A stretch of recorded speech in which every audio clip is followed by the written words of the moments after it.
Gálatas capítulo 1.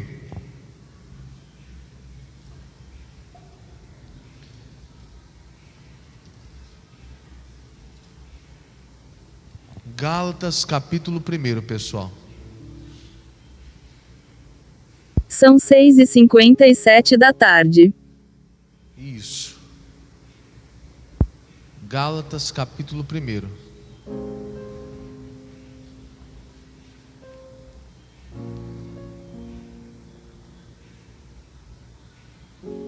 Tá chegando bem o som aí no fundo, pessoal?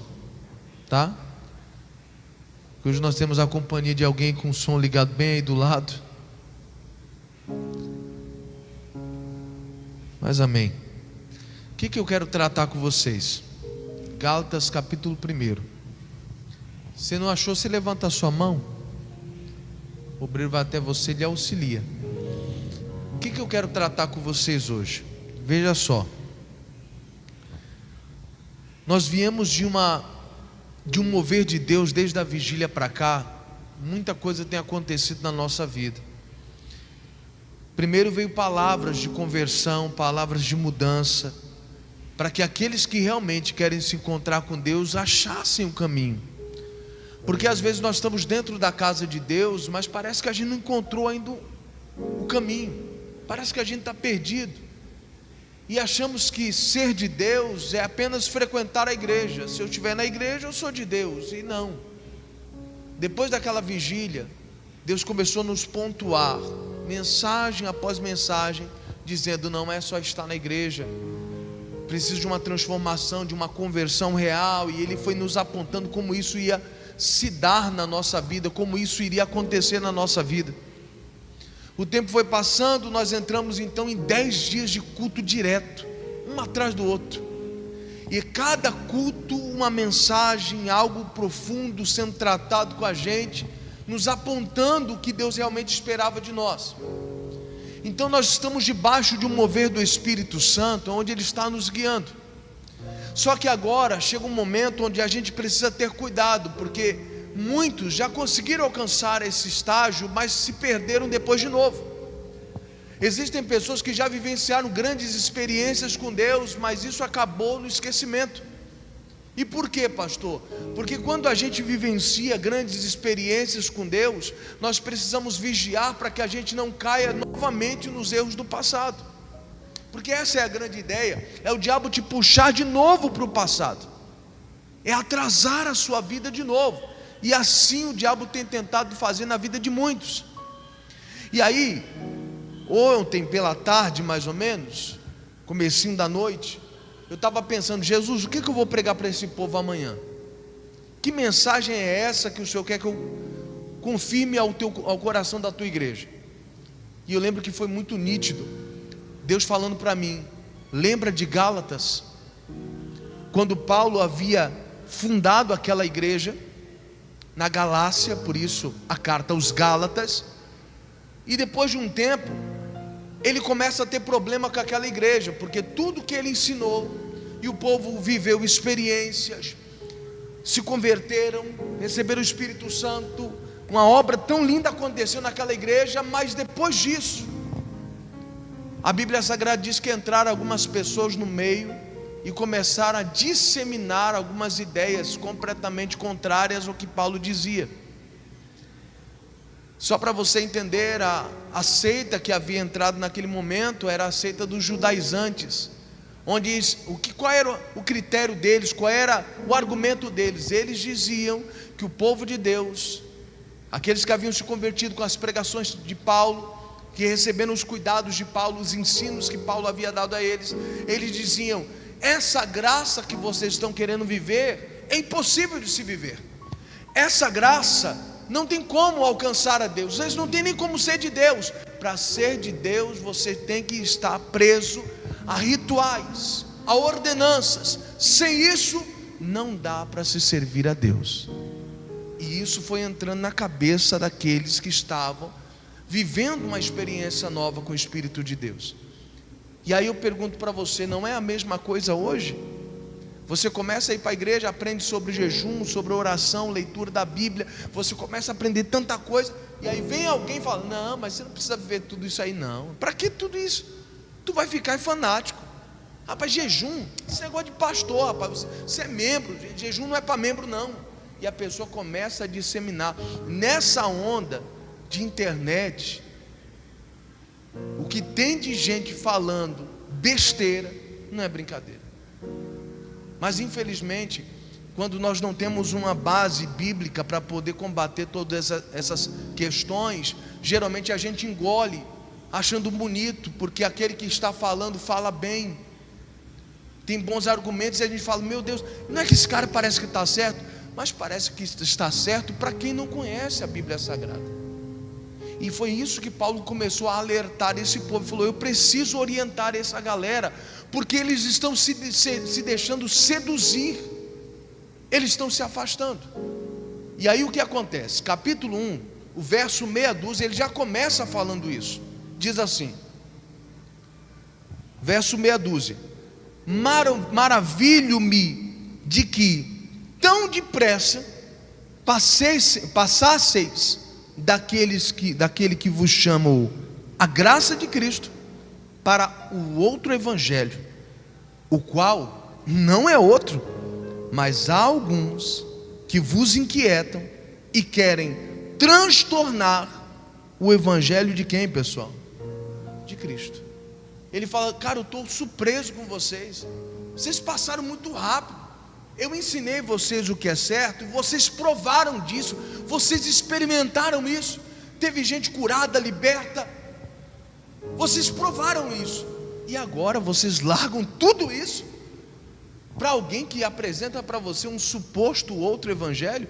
E ele diz: isso não é outro evangelho não. Eles estão perturbando vocês, estão tirando vocês do caminho. Irmão, e você pode observar. Como é que eu identifico isso, pastor? Como é que eu identifico que eu perdi o verdadeiro evangelho? É simples: você vai decair, a transformação vai parar de acontecer, a sua comunhão com Deus vai diminuir. O outro evangelho, ou o falso evangelho, e se você continuar lendo, ele vai falar até que isso é considerado como anátema. Se apresentar uma outra maneira, um outro evangelho, seja considerado como anátema. E a palavra anátema significa coisa amaldiçoada. Seja considerado amaldiçoado todo ensino que vai contra os ensinos de Cristo. Era isso que Paulo estava dizendo. Era para vocês considerarem dessa forma. Não era para vocês acatarem, não era para vocês abraçarem esse outro evangelho, era para vocês considerar isso como um nada. Mas infelizmente vocês se deixaram seduzir. E aí eu preciso pontuar com você, preciso entrar nessa área e tratar isso com você. Irmão, não são poucos os crentes que acreditam em signos. Não, porque eu sou de Escorpião, eu sou de Libra, eu sou disso, daquilo outro, é por isso que eu tenho esse temperamento, é por isso que as coisas não dão certo para mim, porque eu sou desse signo. Irmão, nós somos de Cristo. Como é que a gente encontra Cristo e decai para acreditar em horóscopo, em signo, em numerologia, para acreditar que se eu virar o ano de branco é paz e amor? Se eu passar um ano de amarelo vai acontecer tal coisa, se passar de vermelho é amor. Não, peraí, como é que vocês passaram desse nível para esse nível tão rápido? Como é que você consegue acreditar que pulando 7 vezes a onda na praia, isso vai mudar a sua vida? Irmão, se mudasse mesmo, irmão, a praia estaria lotada de tanta gente pulando para ver se mudava de vida. Mas cá entre nós, o que aconteceu conosco para poder acreditar nessas coisas e desprezar o evangelho de Cristo, ao qual nós experimentamos? Você chegou na igreja perturbado e recebeu paz, chegou caído, se levantou. Você acha que quem levanta isso é o homem? O homem não tem poder de levantar você, querido. Isso é o evangelho de Cristo. É a palavra de Deus que faz essas coisas na vida das pessoas. O homem não tem poder, a igreja, a nomenclatura Igreja da Graça não tem poder para levantar ninguém. Quem levanta é Cristo, é o Evangelho. E quando o Evangelho é apresentado de maneira genuína, pura, transforma. Mas o problema é quando a gente deixa esse Evangelho transformador, por causa de um monte de coach que vai aparecendo agora, que não prega a verdade coisa nenhuma, deixa você o mais confortável possível para que você não queira mudar. Mas aí eu lembro das palavras do meu Senhor, que Ele disse: se você quiser vir após mim, você vai ter que negar a si mesmo. Você vai ter que negar a si mesmo. Não tem como você querer me seguir sem negar a você mesmo. E eu fico vendo essa geração coaching deixando o povo bem sossegado. Não, porque Deus está trabalhando e tudo vai dar certo. Um positivismo tremendo. E nós não estamos mais deixando a verdade do Evangelho penetrar. E é isso que Paulo está questionando aqui. Eu salvei vocês, apresentando a vocês o Evangelho de Cristo. Mostrei a vocês o poder desse Evangelho. Esse mesmo Paulo, na carta aos Romanos, ele diz: eu não apresentei para vocês um Evangelho só em palavras, eu mostrei o poder. Vocês viram, vocês experimentaram isso. Religião não tem poder, mas o Evangelho tem poder. O Evangelho é a palavra de Deus. Eu não apresentei para você religião, apresentei a palavra de Deus e mostrei o poder. Então nós não temos motivos para se afastar. Muitos de nós viemos à igreja, aprendemos a repreender o mal, a expulsar demônio, aprendemos isso. Aí porque vem alguém na internet e fala: não, porque o demônio não existe, você o demônio não existe, então tá bom. Mas como assim tá bom? Você repreendeu, por vezes você repreendeu ações malignas e você viu resultados. Você não aceitou as obras do inferno e você viu que quando você bate de frente o diabo sai. Se as obras do inferno não existissem, então por que então o apóstolo Pedro, aliás Tiago, declarou: resistir ao diabo, e ele o quê? Se o diabo não existe, por que está escrito isso, pelo amor de Deus? Eu vou resistir ao diabo que não existe? Não faz sentido isso. Como diz o outro, a conta não fecha. Não encaixou isso aí. Mas infelizmente, o que tem de crente dizendo: não, para mim o diabo não existe, é coisa da nossa, é fruto da nossa imaginação. E ele fala: é isso aí. Assim eu fico trabalhando tranquilo, e todo infortúnio que acontecer na sua vida, não sou eu, é coisa tua, é coisa sua aí, se vira aí com a bagagem agora. É isso que Paulo está questionando. Ele fala de um povo que foi ensinado, conheceu a verdade, experimentou a verdade, mas agora está abandonando essa verdade por causa de outros ensinos que foram disseminados. Nos dias de hoje não é diferente. Com essa onda de internet, o que tem de gente sendo disseminado, alimentado por coisas às vezes até erradas. Hoje todo mundo na internet se apresenta como pastor. Todo mundo na internet se apresenta como pastor hoje em dia. Todo mundo fala que ora não sei quantas horas, mas será que ora mesmo? E aí, por conta de tudo isso que ele inchou, inflamou, dizendo que faz isso, aquilo, outro, quando ele fala: olha, eu tenho uma palavra para você, você logo: que palavra? Mas nem a Bíblia abre. Que palavra é essa que nem a Bíblia abriu? Cadê o ensinamento que fundamenta a minha fé? Irmão, porque sem fundamento você não vai ficar de pé. Só a revelação não mantém ninguém de pé. Você precisa de fundamento, ensinamento bíblico. É isso que é a base do cristão para segurar o veneno quando o diabo vem. Quando o diabo te ataca, a sua base é a palavra. Vou ficar de pé porque a Bíblia diz assim, assim, assim. Pronto, você tem base, tem alicerce, você suporta. Mas quando você só tem uma revelação, para você se segurar nessa revelação, é mais difícil. Você precisa de base. E isso Paulo está falando: cadê vocês? Eu não estou entendendo vocês. Vocês receberam, aceitaram assim tão rápido e se afastaram da verdade do Evangelho, aceitaram esse outro Evangelho. Peraí, está errado. E aquilo que deu certo para vocês, por que vocês abandonaram? O jejum não estava dando certo, a leitura da Bíblia não estava dando certo. Nós fizemos 10 dias orando e buscando todos os dias, ouvindo uma palavra de Deus aqui nessa igreja. 10 dias direto. E o que teve de gente me procurando, falando: pastor, que bênção. No começo o diabo se levantou, mas depois ele caiu, pastor, não aguentou não. Eu comecei a orar todo dia tinha uma palavra de Deus para a gente, todo dia eu jejuava, lia a Bíblia. Pastor, toda aquela tribulação acabou. Pastor, vivi experiências com Deus nesses 10 dias que eu não vivi na minha vida inteira de cristão. Falei: sabe o que é isso? É um ensinamento. Você fez o que deveria ter feito há muito tempo. Só isso. Durante muito tempo na sua vida você protelou. Só aparecia no domingo e olhe lá. Aí quer vencer um gigante, sendo que não há um alimento, não há profundidade naquilo que você está buscando da parte de Deus. E quando você buscou 10 dias consecutivos, todo dia Deus falando com você, todo dia Deus alimentando a sua fé, todo dia Deus tratando com você, o que estava errado Deus ia ler e corrigia, todos os dias, e isso foi mudando você, você foi tomando decisões corretas, e isso trouxe o poder de Deus. Aí eu pergunto para você: bom, os 10 dias acabaram, e aí? E agora? Você já experimentou, viu que dá certo, e eu pergunto para você: e agora? A gente para?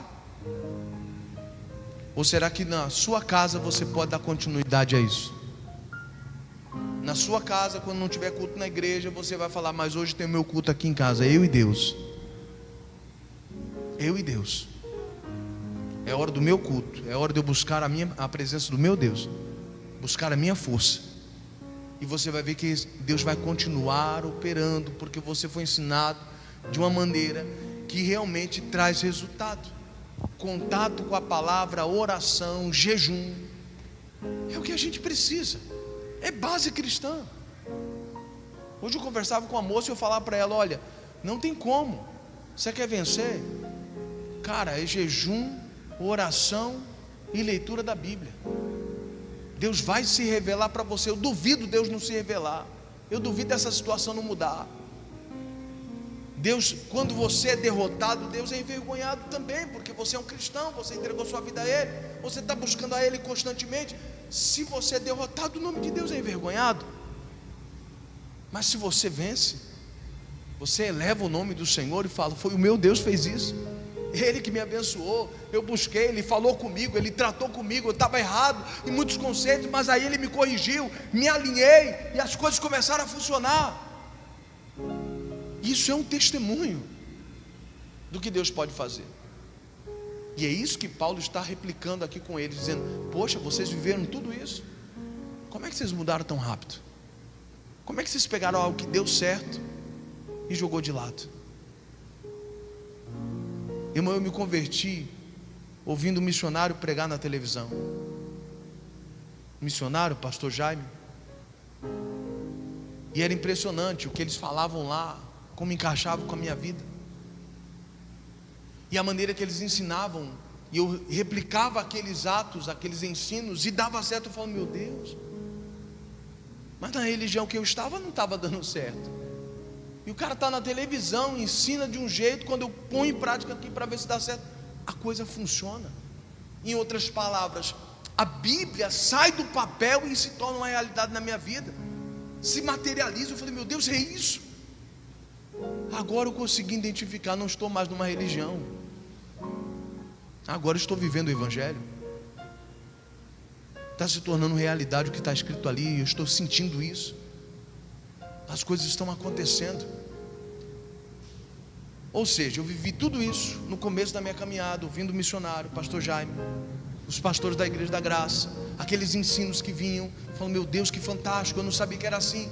Aí, agora que eu estou grande, eu não vou mais ouvir missionário, não vou mais ouvir pastor Jaime, não quero mais ouvir ninguém.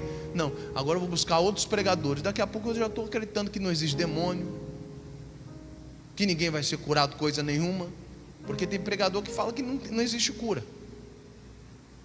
Mas nós da Igreja da Graça, nós já vivenciamos curas aqui. Eu sou das primeiras pessoas a levantar a mão. Eu já fui curado de muitas coisas já. Como é que não funciona? Como é que simplesmente eu abandono tudo isso que eu aprendi e falo: não, Deus não cura as pessoas. Como não? Ele me curou. Eu fiz orações pelas pessoas e vi Ele curar. Eu vi Deus testificar, confirmar com poder. Como é que eu não creio mais nisso? Como é que eu abandono tudo isso? É isso que eu quero repassar para você. É isso que eu estou repassando para você. Eu tive um pastor, com ele eu aprendi sobre dízimo, sobre oferta, a maneira que ele explicava. Eu falei, meu Deus, se é assim, eu vou fazer.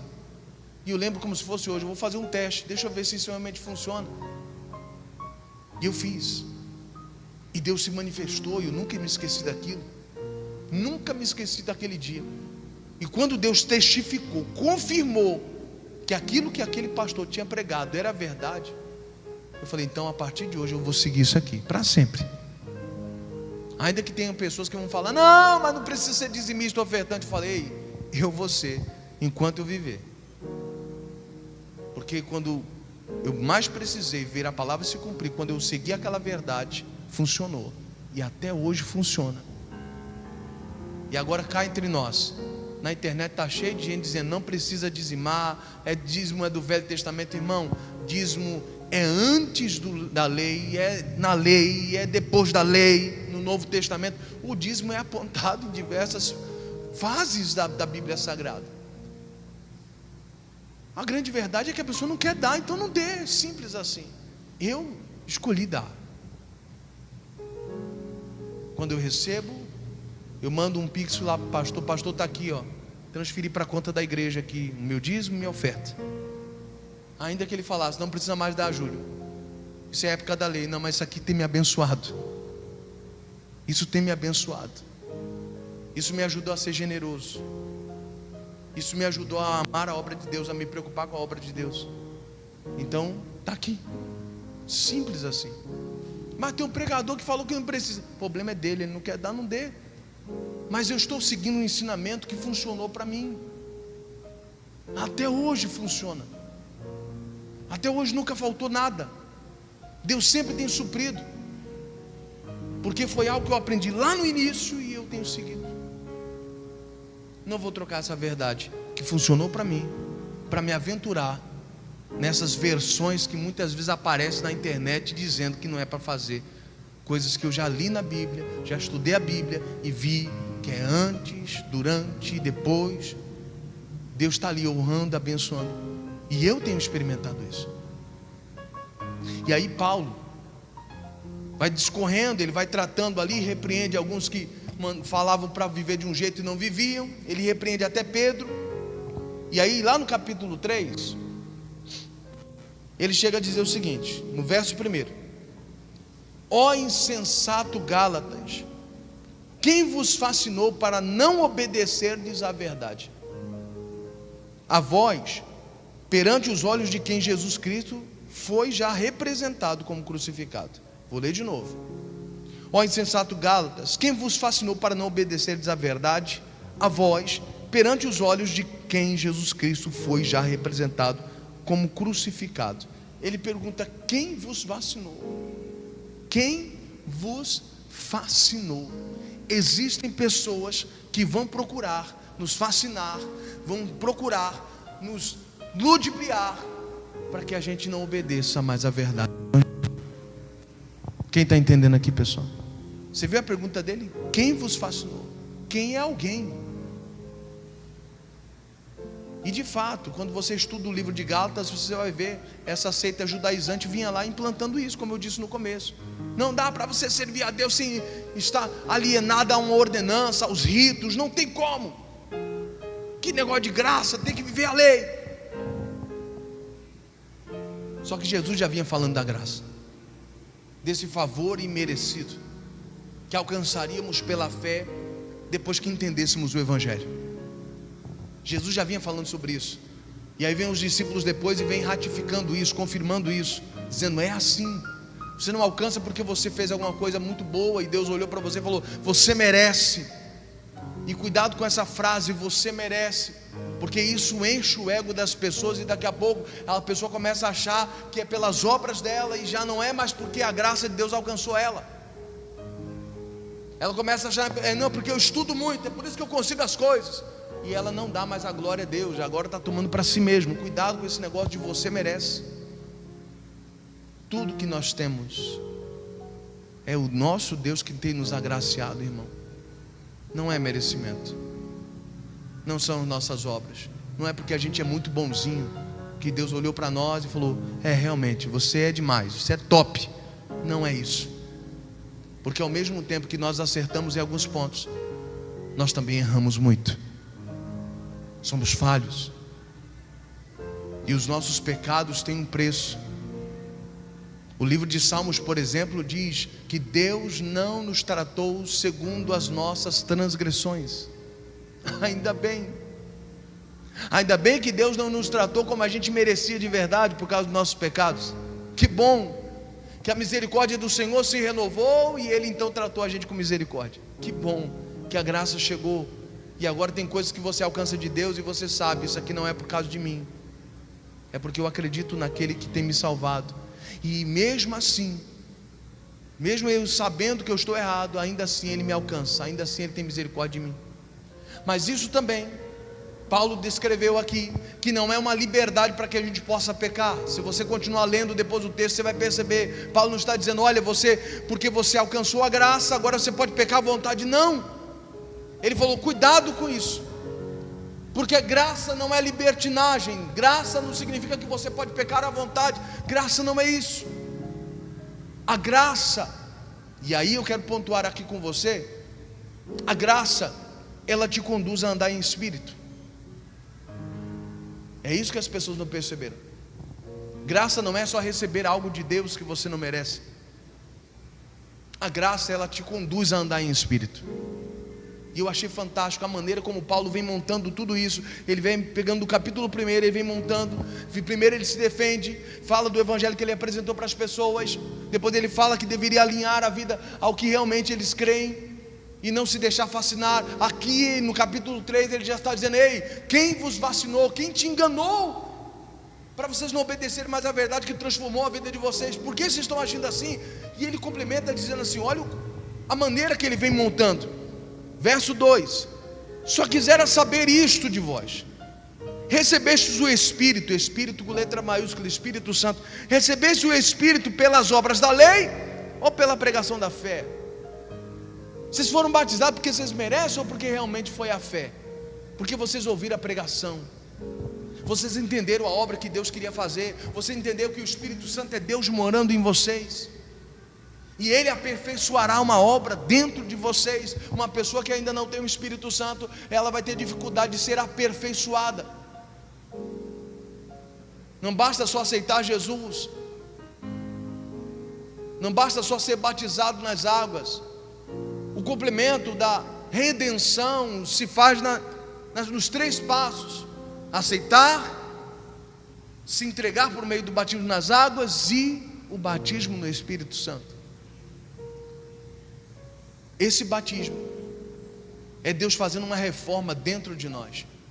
Existem mudanças que não vão acontecer se o Espírito de Deus não morar dentro de você. Existem coisas que você não vai mudar se o Espírito de Deus não morar aí dentro. Não tem como. E tem crente que vai morrer fazendo coisas que não era para ter feito, já era para ter abandonado há muito tempo, porque o Espírito Santo nunca pôde morar dentro deles. E Paulo está dizendo, ei, vocês receberam o Espírito Santo, você acha que foi pelas obras de vocês? Não, foi pela pregação da fé. Nós ensinamos para vocês creram e por isso vocês receberam o Espírito Santo. Não é pelas obras.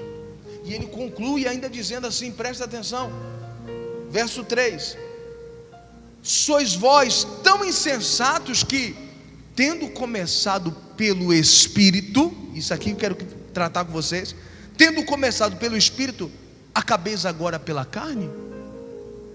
Ele faz uma pergunta: será que vocês são tão insensatos ao ponto de começar no Espírito e acabar na carne? É aí a hora que eu aponto para você.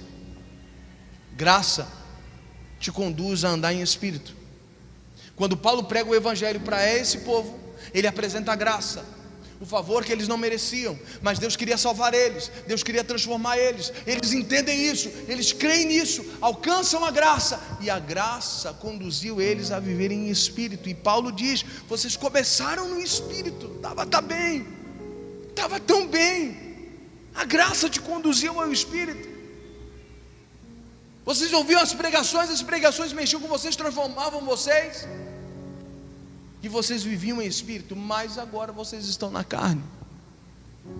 Sabe como é que você sabe que você está recebendo um evangelho que não é o de Cristo? Quer seja na igreja, quer seja na internet, é quando muitas vezes, em vez de você andar no espírito, você está andando na carne. Em vez de você orar mais e buscar mais, você está orando menos, buscando menos. Em vez de dar vontade de você se consagrar, você não quer se consagrar. Em vez de dar vontade de você se arrepender dos seus pecados, você está bem confortável da maneira que você está, porque mesmo errado, Deus te abençoou, então está tudo tranquilo. Isso prova de maneira clara que você não está mais vivenciando o Evangelho de Cristo, porque você não está mais andando no Espírito, você não está com sede de Deus. O Evangelho de Cristo em nós é uma fonte inesgotável. Lembra do que Cristo falou? Se você, a mulher estava lá pegando água no poço, ele diz: ei, me dê um pouco da água. E ela fala: mas você não pode falar comigo? Você não poderia nem estar falando comigo. Jesus falou: se você soubesse quem é que te pede água, era você que estaria me pedindo. E se eu lhe der água, a água que eu lhe der fará dentro de você uma fonte jorrando para a vida eterna. Fonte jorrando. O Evangelho é essa fonte dentro de nós. E eu não sei que evangelho essas pessoas têm vivido, que não gera essa fome, essa sede dentro da pessoa. O verdadeiro evangelho faz você querer mais de Deus, irmão, e não menos. Esse falso evangelho que apresenta, que faz você ficar muito confortável e não quer saber de ler Bíblia, para você é o versículo do dia do aplicativo. Pastor, lê a Bíblia todo dia. É só um verso da Bíblia, acabou. Que evangelho é esse que não faz você ter sede de querer entender por que aquela frase está ali? Por que Deus liberou aquela frase? Em que condição, em que contexto aconteceu para que aquela frase fosse liberada? Que evangelho é esse que não faz a gente querer andar em espírito, entender as coisas do espírito? Quem está compreendendo aqui, pessoal? Então o que Paulo está dizendo é: eu te apresentei a graça, preguei o evangelho para vocês, apresentei a vocês a graça, vocês começaram a andar no espírito, mas agora vocês decaíram e estão na carne. Isso é o sinal que vocês não estão mais vivenciando o verdadeiro evangelho de Cristo. Esse é o sinal, irmão. E aí Paulo vai descrevendo ali, vai falando um monte de verdade. No capítulo 4, no verso 16, ele ainda chega a dizer: quer dizer que eu me tornei inimigo de vocês porque eu falei a verdade? A gente era tão amigo quando eu estava aí com vocês. Se fosse possível, vocês arrancariam um olho para entregar para mim. Era uma parceria tão grande. Mas agora eu estou tendo que ser duro com vocês. Será que eu vou me tornar seu inimigo? Irmão, por incrível que pareça, para muitos casos, para você se tornar inimigo de alguém, você não precisa fazer muita coisa. Às vezes só de falar a verdade, a pessoa já não gosta de você. Tem gente que às vezes entra na igreja, e se o pastor falar a verdade, já é o suficiente para a pessoa não gostar do pastor. Não gostei desse pastor, ele é muito arrogante. Ele está pensando que é o dono da verdade. Não, eu não sou o dono da verdade, não. Eu só estou repassando uma verdade. Já está lá escrita, não preciso nem fazer muita coisa, muito esforço para repassar, não. É só ler e repassar. Está lá, a verdade não é minha. O dono da verdade se chama Jesus Cristo. Ele disse: eu sou a verdade, Ele é a verdade, não eu. Só estou repassando um recado. E Paulo está dizendo: será que eu me tornei inimigo de vocês? Porque eu falei a verdade agora? Porque eu tive que ser duro com vocês? Depois de uma estadia que eu tive com vocês e vivemos tantas experiências com Deus, agora estou tendo que ser duro. E aí, como é que fica? E aí, no capítulo 5, ele começa a falar da liberdade que há em Cristo. E ele fala que isso não é ocasião para a gente viver pecando, não. Não é porque Deus nos alcançou, mesmo estando errados, que significa que a gente não precisa mudar. Ele fala, não é assim, não é ocasião. E diz assim, lá no verso 13, capítulo 5, verso 13, olha lá. Porque vós, irmãos, fostes chamados à liberdade. Agora presta atenção, ó. Não useis, então, da liberdade para dar ocasião ao que, pessoal? A carne, mas servi-vos uns aos outros pelo amor. O que ele está dizendo aqui, pastor? Ele está dizendo, olha, não é porque você foi alcançado todo errado, que você tem que se manter errado. Não é isso. Isso não significa que você, por estar todo errado e ser abençoado, de alguma forma, não significa que você não tem que desejar mudança. Não é essa a ideia. A graça não é para isso, para manter você do mesmo jeito. Não, a graça de Cristo é transformadora. Primeiro eu disse para você, que quando Paulo começa a pregar o Evangelho, leva a graça.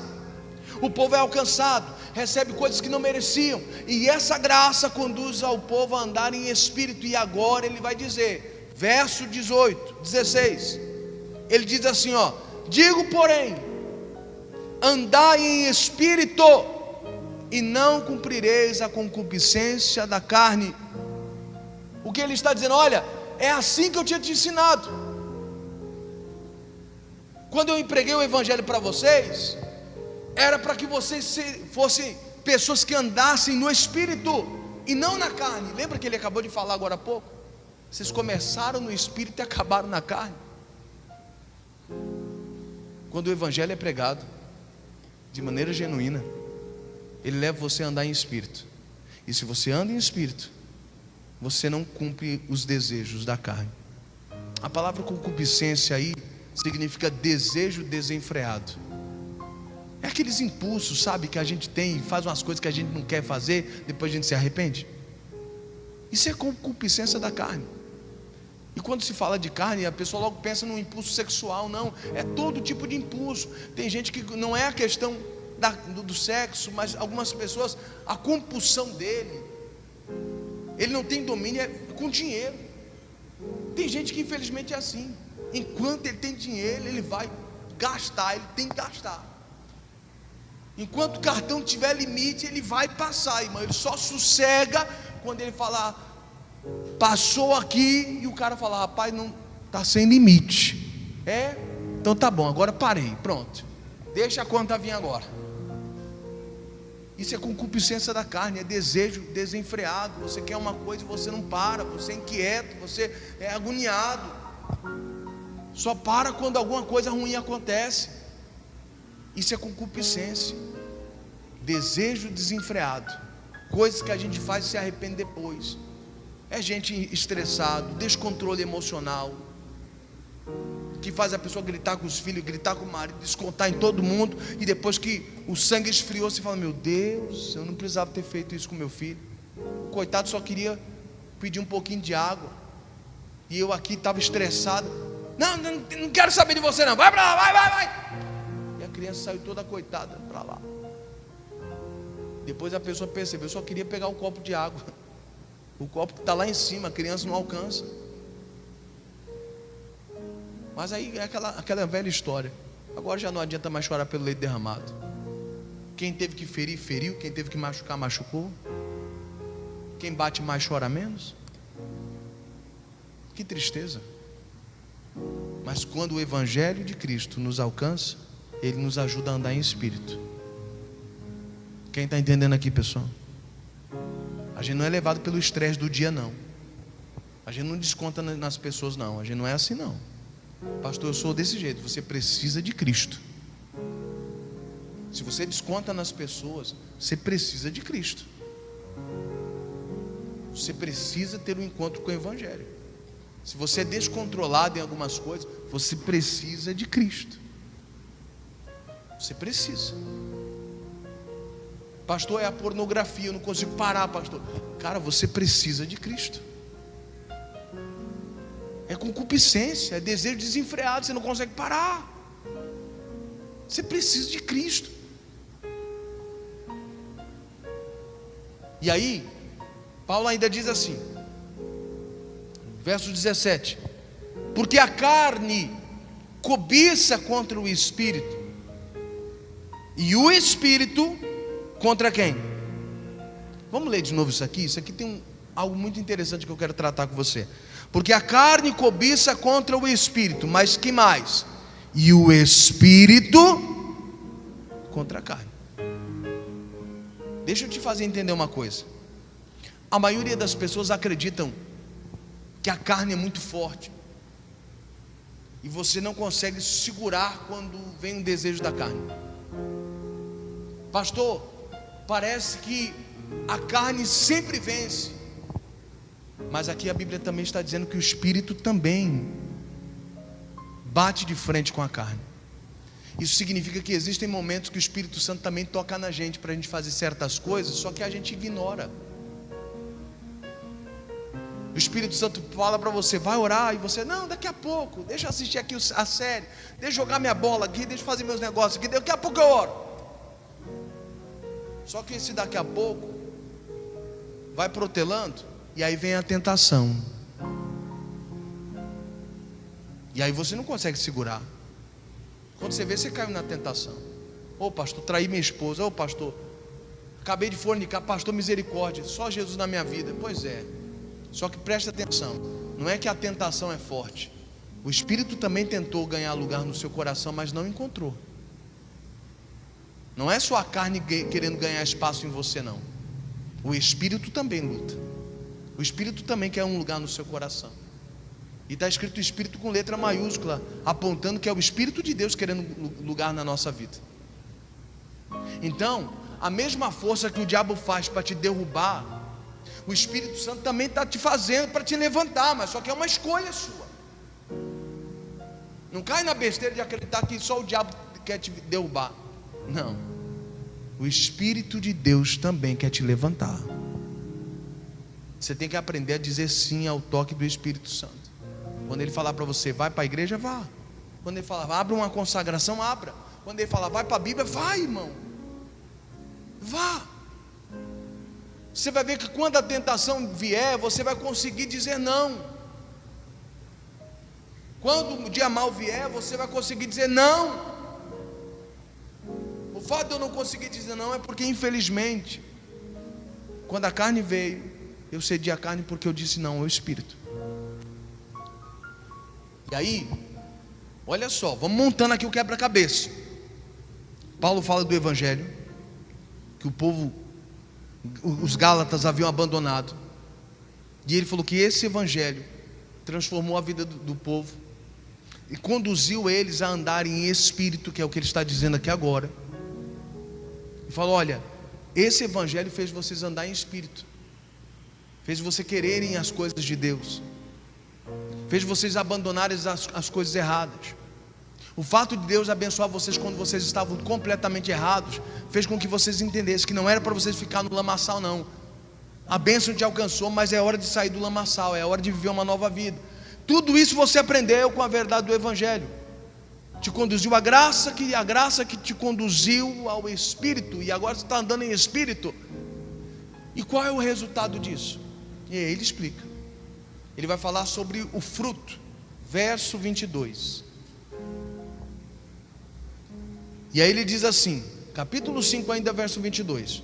Mas o fruto, ou seja, o resultado de quê? Vamos montar de novo. Resultado de uma pregação de um evangelho puro, que te conduziu à graça, fez você receber coisas que você não merecia, e por isso você começou a andar em espírito, e andando em espírito gerou frutos, resultados. Qual resultado? Aí leia você. Mas o fruto do Espírito o resultado de andar em Espírito primeiro, amor. Irmão, a gente passa a amar as pessoas. Eu não estou falando de amar na melação social, de ficar beijando, abraçando, não. Estou falando de você se importar, ao ponto de fazer algo pela pessoa que você gostaria que fizesse por você. Por exemplo, uma quarta-feira na igreja. Irmão, existe ato de amor mais lindo, mais poderoso do que você orar por alguém? Eu penso que a maior expressão de amor por alguém é você orar por essa pessoa, irmão. Se eu digo que eu amo a minha esposa, é o meu dever orar por ela. Orar por alguém é a maior expressão de amor. Vir numa quarta-feira orar pelo seu filho é a maior expressão de amor que você pode fazer e demonstrar. Orar pela sua mãe é a maior expressão de amor. Vir numa quarta-feira e falar: Jesus, hoje eu venho aqui orar pela minha mãe, pelo meu pai, é a maior expressão de amor. Não é ficar só abraçando e beijando e tal. E tem mãe que até já sacou já. Quando o filho vem melando muito: então, mãe, mais linda do mundo, coisinha que eu amo, que não sei o que mais, e beija e abraça. A mãe já fala logo: o que você quer? Tem mãe que já sacou. Tem pai que já sacou já. Você pensa que você é esperto? A sua mãe já entendeu a sua pegada já. Isso não é amor. Abraçar e beijar só quando você está precisando, isso não é amor. Você está usando as pessoas para você alcançar alguma coisa. Pare com isso. Pare com isso. Isso é ridículo. Crente não pode fazer assim. Abraçar, beijar quando você quer alguma coisa, pare com isso.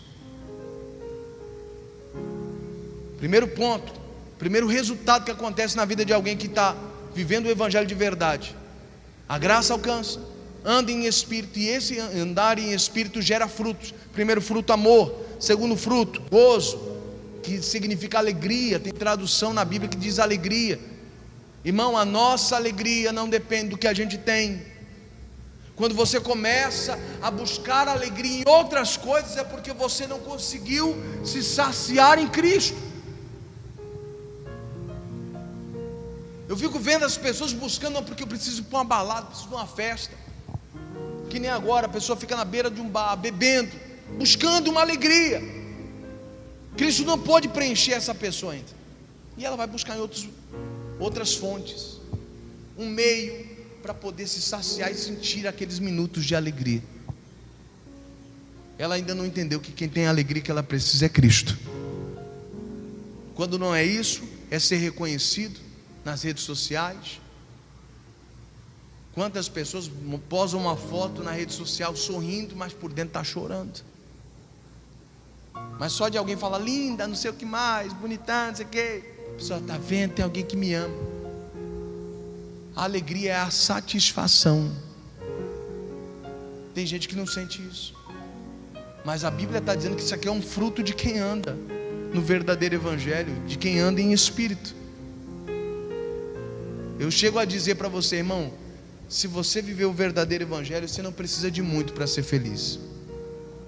Você não precisa ter o carro do ano, você não precisa ter as melhores roupas, não. Você não precisa ter, não tô, aqui por favor, não me interprete errado, não estou dizendo para você que você não tem que desejar ter coisas boas na sua vida. A Bíblia Sagrada nos ensina, Isaías 1,19: se quiserdes e me ouvirdes, comereis o melhor desta terra. Então Deus tem coisa boa para você, mas o que eu estou dizendo é que enquanto esse dia não chega, você não vai ser uma pessoa infeliz. Eu fico vendo gente falar assim: pastor, eu estou estressado, tem que viajar, pastor, tem que ir para um shopping, tem que gastar dinheiro no cartão, tem que fazer alguma coisa, estou muito estressado. Quer dizer que você só consegue ter alegria quando você viaja. E quando você não tiver dinheiro para viajar? E quando não tiver dinheiro para passar o cartão? Como é que vai ser? Vai entrar em depressão? Porque você não conseguiu alcançar a sua alegria, a sua satisfação? Irmão, nem sempre a gente vai ter tudo que a gente quer. E é isso que as pessoas não entenderam. Fruto, amor, alegria. Que mais? Paz. Não é a paz de tudo está tranquilo, está tudo em paz, tudo tranquilo. Pronto, não. Essa paz é aqui dentro. É a tranquilidade aqui dentro. O mundo está se acabando, mas aqui dentro você está tranquilo. Deus é com você. Tem gente que não consegue acalmar o seu coração, não. Está sempre agitado, sempre inquieto, não consegue sentir essa paz. Mas isso aqui é fruto, é resultado do Evangelho, que apontou para a graça. A graça fez você viver experiências tremendas que você não merecia, e apontou para você andar em espírito. E andando em espírito você está vivendo o amor, está vivendo alegria, está vivendo paz. Que mais? Longanimidade, paciência, capacidade de esperar. Tem gente que é inquieto, quer logo tudo na hora. Não, quem é de Deus e está vivendo no Evangelho vai ter capacidade de esperar o tempo que for. Não vai colocar os pés pelas mãos, não. Que mais? Benignidade, bondade. Pastor, não é tudo a mesma coisa? Benignidade e bondade? Não, não é. Bondade é aqui dentro, benignidade é o ato de fazer o bem. Tem gente que é bom aqui dentro, mas não consegue fazer o bem para ninguém. Não faz o bem para ninguém. Ele está vendo o outro ali morrendo de fome. Eita, está morrendo de fome, hein? Misericórdia. Rapaz, tu vai morrer, hein? Mas não faz nadinha.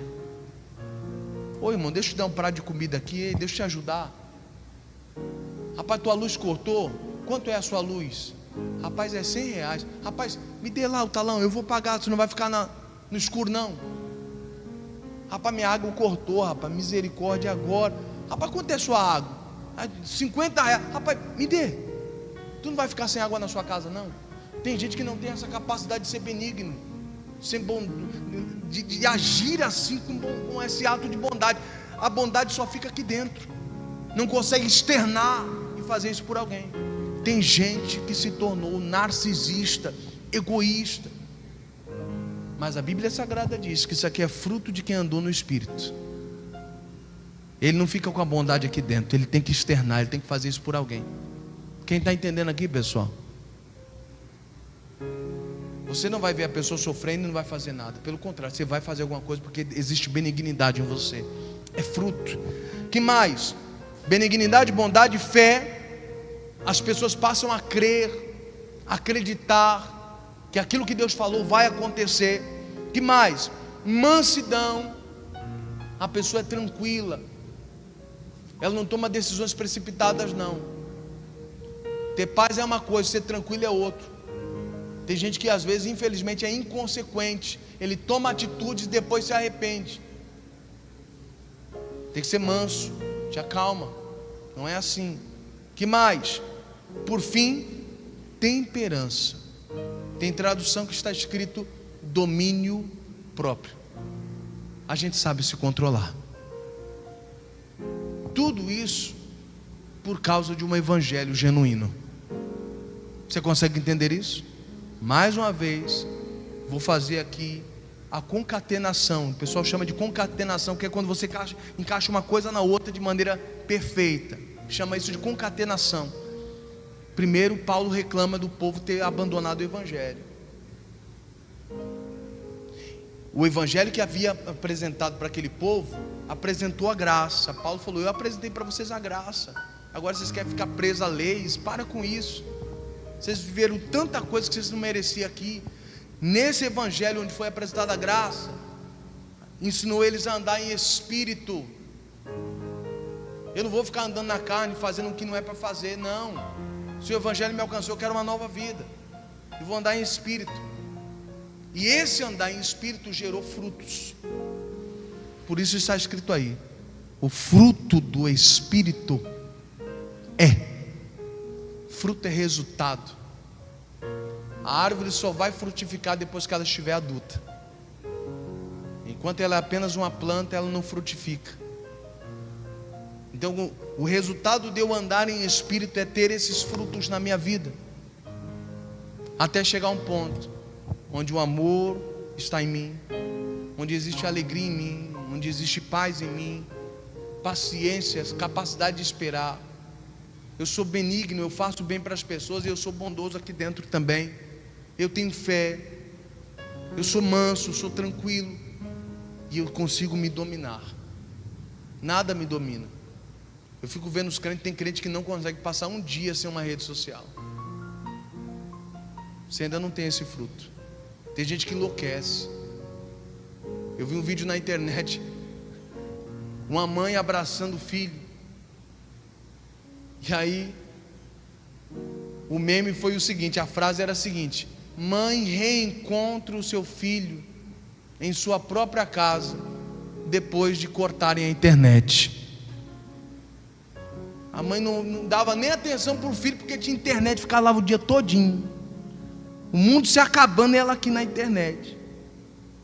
Tinha um filho dentro de casa que ela não via, porque ela estava na internet. Cortou a internet. Ô, meu amigo, meu filho, você está... Quanto tempo que eu não te vejo? Reencontrou o filho dentro de casa. Não tem domínio próprio, não consegue largar o celular, não consegue ficar um dia sequer sem olhar Instagram, sem olhar Facebook. Não consegue. Tem gente que tem até tique nervoso, só de saber que a internet cortou a pessoa. Dá até uns esparros na pessoa. Ela passa mal, fica estressada, bate no cachorro. Rapaz, o que você tem? Cortaram a internet. O que eu vou fazer da minha vida agora? Não tem domínio próprio. Acabamos de ler aqui. Deus não pôde fazer essa obra na vida da pessoa ainda, porque ela não está vivendo um evangelho genuíno. Ela está trocando o evangelho por essas falácias que muitos apresentam na televisão, apresentam nas redes sociais. Hoje todo mundo tem canal de YouTube, todo mundo... O que você é? Eu sou youtuber. Você fala do quê? Eu sou defensor da fé. Eu falei, a fé não precisa ser defendida, meu querido. A palavra se responde por si só.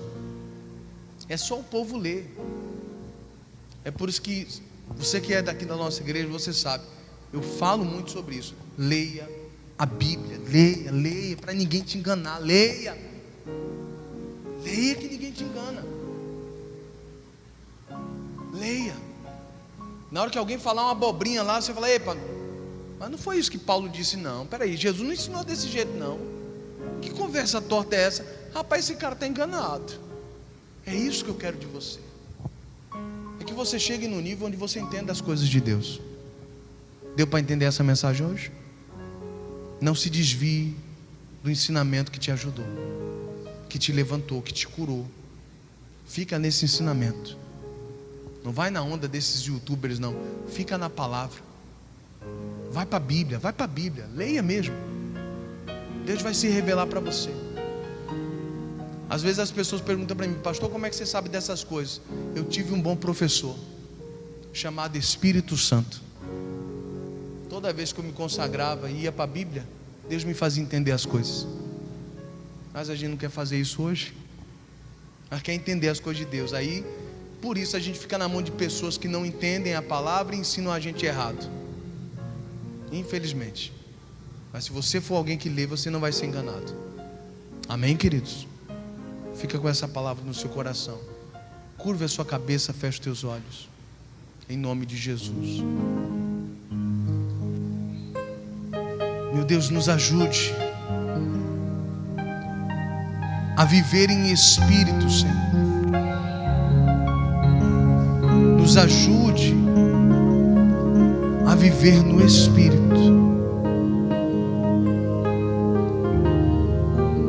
Nos ajude, Espírito Santo. Nós precisamos estar ligados contigo. E é o que nós desejamos, Pai.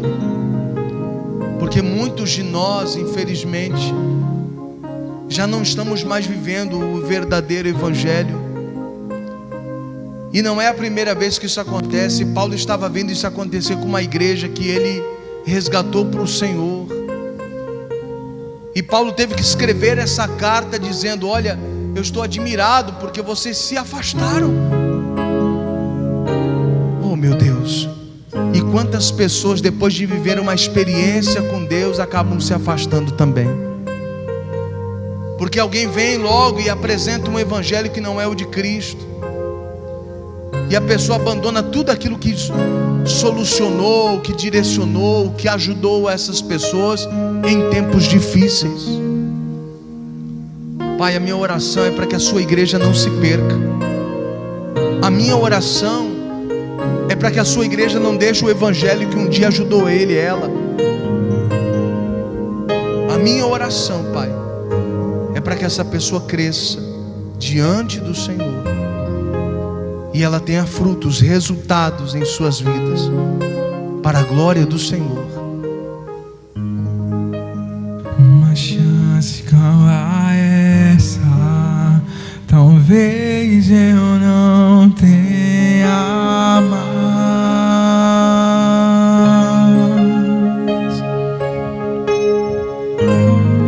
Eu quero estar em tua presença, nem que seja a última vez.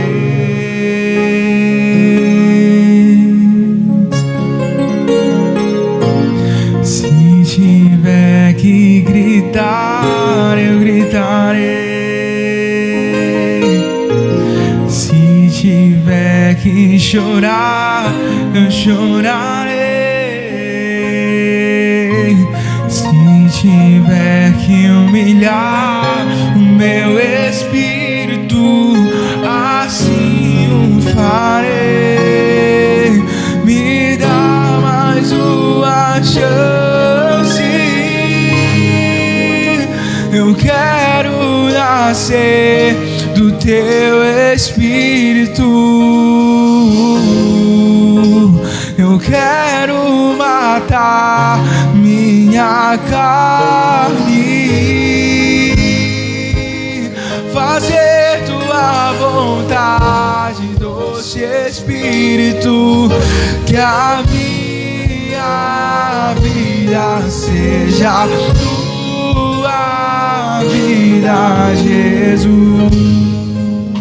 Uma chance igual a essa, talvez eu não tenha mais.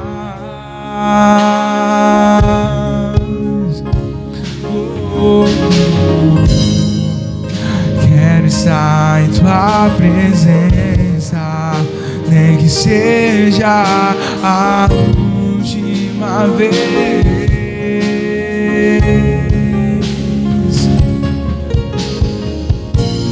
Se tiver que gritar, eu gritarei. Se tiver que chorar, eu chorarei. Se tiver que humilhar o meu espírito, assim o farei. Me dá mais uma chance. Eu quero nascer do teu espírito.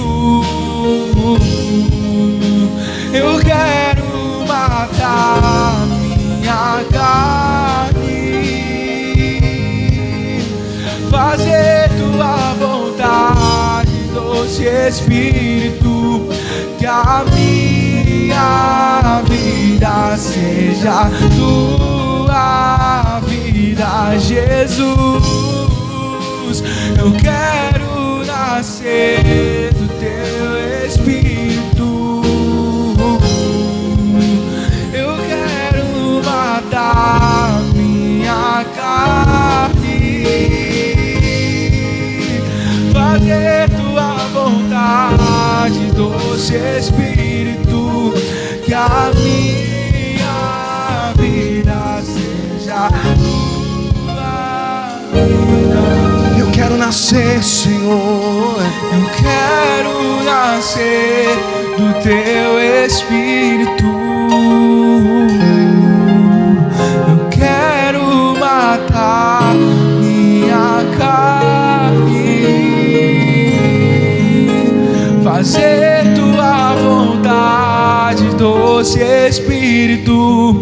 Que a minha vida seja tua vida. Que a minha vida, que a minha vida seja tua que a minha vida, que a minha vida seja tua